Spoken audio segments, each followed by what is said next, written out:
देश और इसकी महती संस्कृति, इसकी परंपराएं और विशिष्टताएं, वेदाज्ञों और विदुषियों की चर्चा के उपरांत अब मैं कुछ पौराणिक देवियों की चर्चा आपके समक्ष प्रस्तुत करना चाहती हूँ।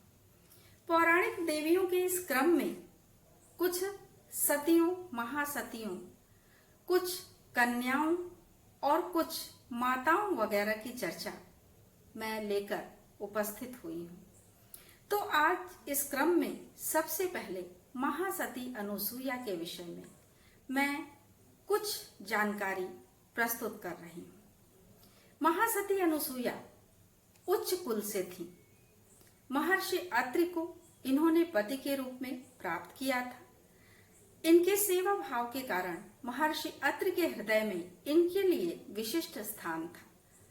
इनके सतीत्व की चर्चा चारों तरफ फैली हुई थी।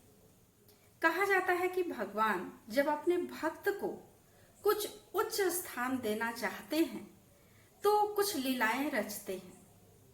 इसी क्रम में भगवान ने लीला रची और देवर्षि नारद के हृदय में इस सती के विषय में कुछ उत्सुकता हुई, कुछ दूसरों को बताने की उत्कंठा हुई।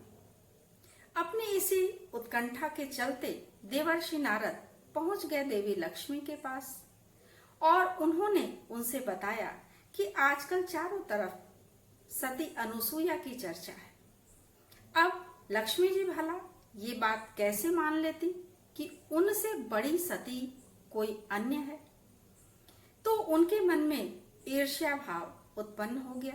अब देवर्षि नारद वहां से चल पड़े और पहुंचे देवी सरस्वती और देवी पार्वती के पास। इस तरह से तीनों देवियों के मन में इन्होंने महासती अनुसुईया के प्रति ईर्ष्या का भाव उत्पन्न कर दिया। तीनों देवियों ने त्रिदेवों से अनुरोध किया कि वो सती अनुसुईया की परीक्षा अवश्य लें। अब त्रिदेव भला कैसे अस्वीकार कर देते। वो पहुंचे महर्षि अत्रि के आश्रम में और वहां पर महर्षि अत्रि की अनुपस्थिति में उन्होंने महासती अनुसुईया से कहा कि वो उनके आतिथ्य को तभी ग्रहण करेंगे जब वह विवस्त्र होकर उनका आतिथ्य करेंगे। अब महासती अनुसुईया के मन में दुश्चिंता उत्पन्न हुई। उन्होंने महर्षि अत्रि का ध्यान किया, त्रिदेवों पर जल छिड़का। उनका रहस्य वो समझ चुकी थी और त्रिदेवों को उन्होंने 6-6 महीने के छोटे बालकों में परिवर्तित कर दिया। उसके बाद उन्हें स्तनपान कराया, दूध भात खिलाया और पालने में लिटा दिया और लोरी गाने लगी। इधर तीनों देवियां पतियों के वापस न आने पर आशंकित हुईं और पुनः स्वयं भी महर्षि अत्रि के आश्रम पर पहुंची। वहां पहले से ही देवर्षि नारद सारी लीलाओं को देख रहे थे।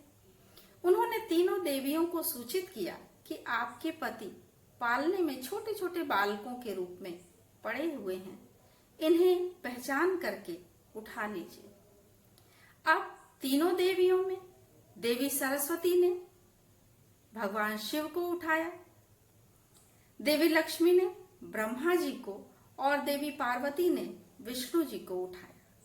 क्योंकि उठाया तब तो ये छोटे बालक के रूप में थे, लेकिन जब सती अनुसुईया ने इनके ऊपर जल छिड़का, ये अपने वास्तविक रूप में आए, तो तीनों देवियों ने अपने अपने पतियों के स्थान पर दूसरे दूसरे देवों को उठा लिया था। अब वो इस बात से बहुत लज्जित हुई और उन्होंने महासती अनुसुईया से क्षमा याचना की। त्रिदेवों ने सती अनुसुईया को वरदान देने की बात कही। तब महासती ने उनसे अपने पुत्र के रूप में उत्पन्न होने का वरदान मांगा।